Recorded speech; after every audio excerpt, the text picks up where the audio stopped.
On today's podcast, let's look at Hebrews chapter 12 and verse 1.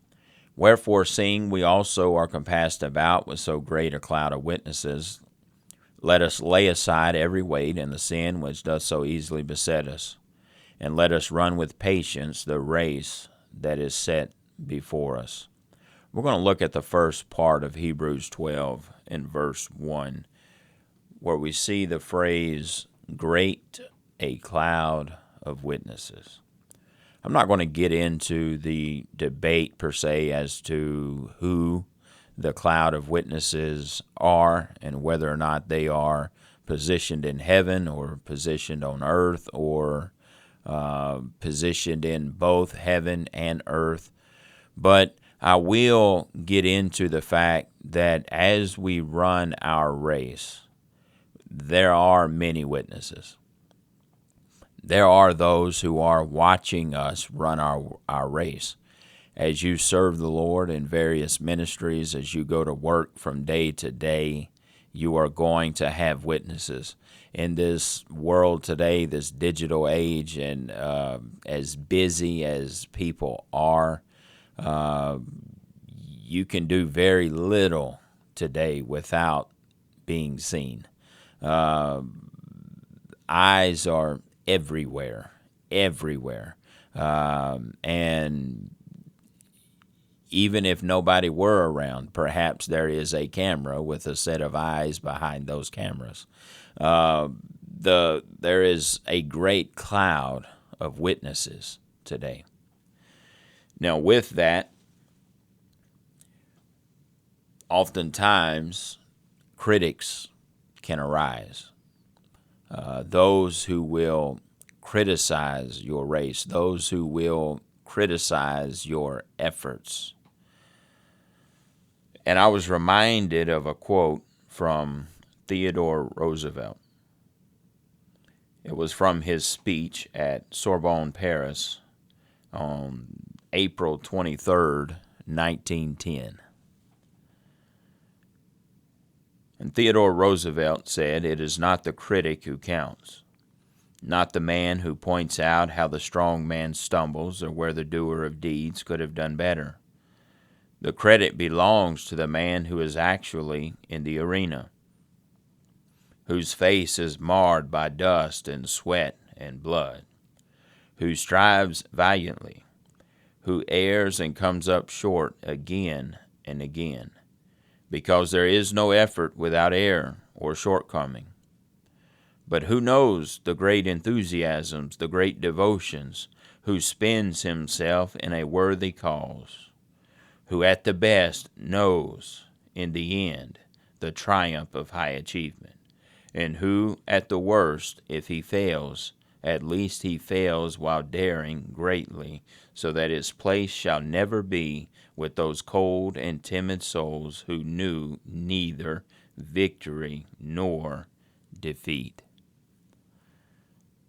I would say for my life, I don't want to live my life so safely out of fear of defeat that I don't do anything, that I don't accomplish anything. My goal in life, and I trust it's your goal in life also, is to do something for God, to take what God has given you, the talents that God has given you, and use them for His will and for His glory. Now, I dare say oftentimes we get more caught up on the critics without rather than the critic within. You know, I have never met a man or woman to criticize me more than me. I've never met a critic that surpassed the critic that I am to myself. And sometimes it's important for us to be reminded of that, because if we ever came across somebody who was as much of a critic to us as we are to us, we would perhaps struggle with ever speaking to them again. Isn't it amazing how the devil uses us to attack us? How the devil uses us to criticize us to the point, to critique ourselves to the point that we make serving God almost unbearable, almost impossible. But tragically, we do it. So today, as we look at critics, and we look at criticism, and we look at how we should not allow the critics, the people, or their criticisms to affect us negatively, help us to also be reminded that the greatest critic that we face is ourselves. We criticize ourselves more than anybody else ever has or ever will be. We get in our own way more than anyone else ever has or will be. As D.L. Moody said, he had never met a man that caused him more trouble than D.L. Moody. That will be us at times.